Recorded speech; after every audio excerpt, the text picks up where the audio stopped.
दिल्ली के राजेंद्र नगर के दसघरा क्षेत्र में हो रहे रामलीला में मुख्य अतिथि के रूप में पहुंचे लोकप्रिय समाज सेवक रामदास मलिक जी। रामलीला देखने वहां लोगों की भारी भीड़ उमड़ी हुई थी। समाज सेवी रामदास मलिक जी का वहां स्वागत किया गया और उन्होंने जनता को संबोधित किया और उन्हें शुभकामनाएं दी। जय श्री राम। हे राम।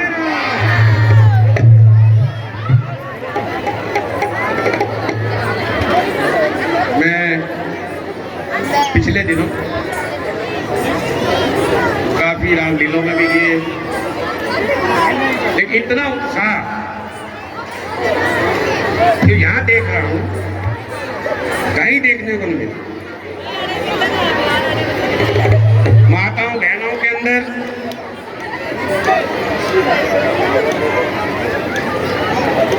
इतना उत्साह, इतनी उमंग रामायण के प्रति, प्रभु श्री राम के प्रति, मां सीता के प्रति इतना स्नेह सच्चाई में मैं पहली दफा देखा।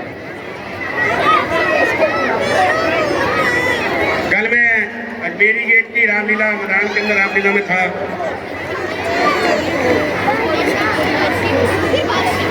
ढाई सौ साल से वहां रामलीला होती है, लेकिन इतना उत्साह वहां भी नहीं। आप बधाई के पात्र हैं।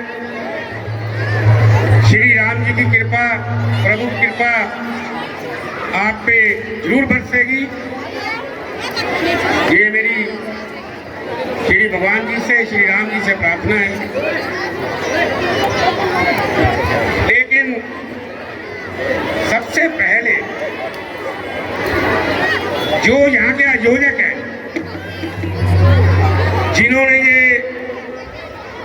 कई वर्षों से हो रही रात हो यहाँ कितने वर्षों से 40 साल से ये रामलीला होती है, उन आयोजकों का धन्यवाद करता हूँ, उनको नमन करता हूँ। ये एक माध्यम है, ये एक सेतु है। हमारे हिंदू संस्कृति को, सनातन धर्म को कायम रखने रामलीलाओं के द्वारा, भागवत गीताओं के द्वारा, रामायण के द्वारा हमारे हिंदुओं का जो संस्कार है ये आगे बढ़ता है। हमारे बच्चों को, आने वाली पीढ़ियों को उत्साही रखता है। इसलिए मैं यहाँ की रामलीला समिति को बहुत बहुत आभार प्रकट करते हुए, इनकी सराहना करते हुए इनको नमन करता हूँ।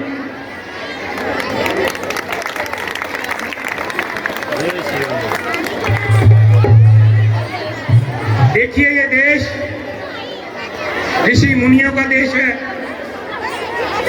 साधु संतों का देश है, फकीरों का देश है। लेकिन दुर्भाग्य से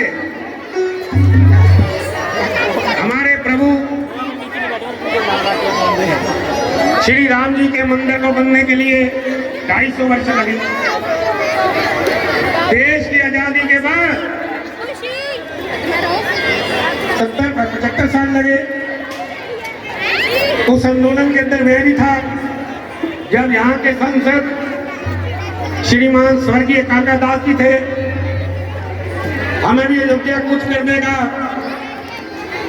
संघ की तरफ से आदेश आया, पार्टी की तरफ से आदेश आया, हम अयोध्या के लिए चल दिए। लेकिन मेरठ के अंदर ही संसद महोदय को और हमारी टीम को गिरफ्तार कर दिया गया। सर्दी का मौसम था, भयानक सर्दी थी। 3 दिन हमें जेल में रखा गया। कोई गर्म कपड़ा नहीं था हम लोगों के पास। उसके बाद फिर हम अयोध्या के लिए कूच की, जब जेल से छूटे जेल में डाल दिया गया। क्या विडंबना थी, क्या मंदिर था। प्रभु श्री राम के मंदिर को बनने के लिए कितने बलिदान हुए। 4 भाई थे, 4 बेटे थे एक मां के, चारों को गोलियों से शहीद किया गया। लेकिन अब वो वनवास खत्म हो गया है। जल्द ही अयोध्या के अंदर प्रभु श्री राम जी के भव्य दर्शन होंगे आपको। और जो भी कोई जाना चाहे ये तरीके निश्चित कर लेंगे, बसों की व्यवस्था, सारी व्यवस्था हो जाएगी। एक मैं गंभीर बात आपसे और कहने आया हूं। यही मंच होता है, किसी मंचों से ही धार्मिक बातें की जाती हैं, किसी मंचों से ही अपने समाज तक बात पहुंचाई जाती है। इसे हल्के में नहीं लेना चाहिए।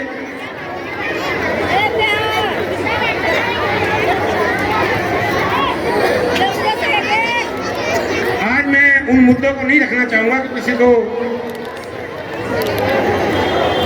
मेरी बातों से तकलीफ हो सकती है। लेकिन आज मैं एक बात जरूर कहना चाहता हूं आपसे, जो मेरे दिल की बात है, जो मेरे दिल की भावना है। आज कोई भारत को ललकार नहीं सकता। आज आत्मनिर्भर भारत है, वो पूरा हिंदुस्तान नहीं है 70 साल पहले वाला, वो जख्मी हिंदुस्तान नहीं है, वो टूटा हुआ हिंदुस्तान नहीं है, वो पूरा हिंदुस्तान नहीं है, वो मुगलों द्वारा जख्मी हिंदुस्तान नहीं है, वो अंग्रेजों के द्वारा गुलामी के जंजीरों में बांध के रखने वाला हिंदुस्तान नहीं है। आज युवा भारत है, जवान भारत है, उमंग भरा भारत है, विकासशील भारत है। आज भारत की तरफ पूरे विश्व की निगाह है।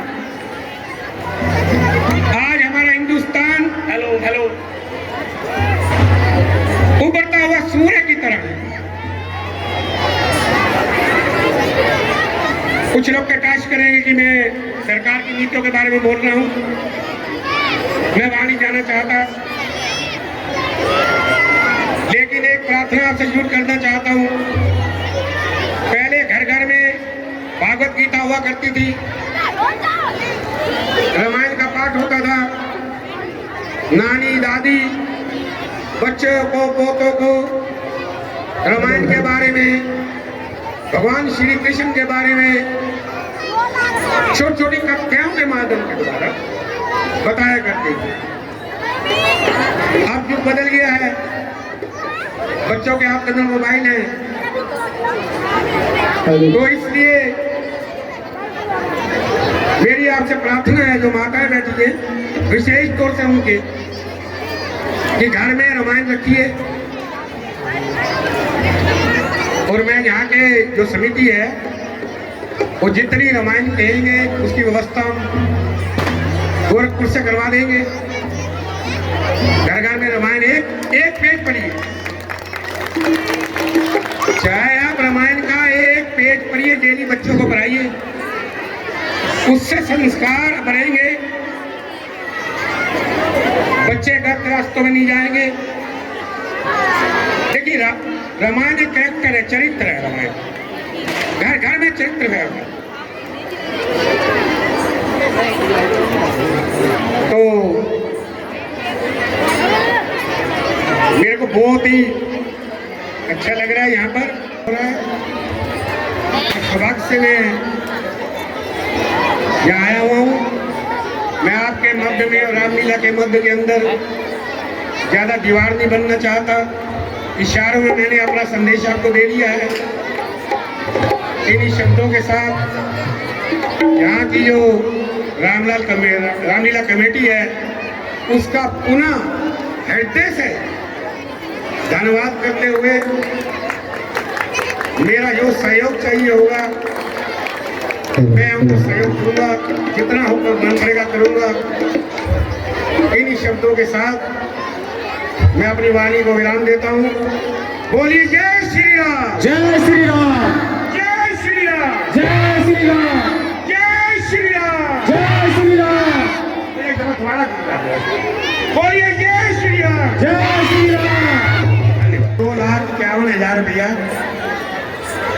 जोरदार तालियां भाई।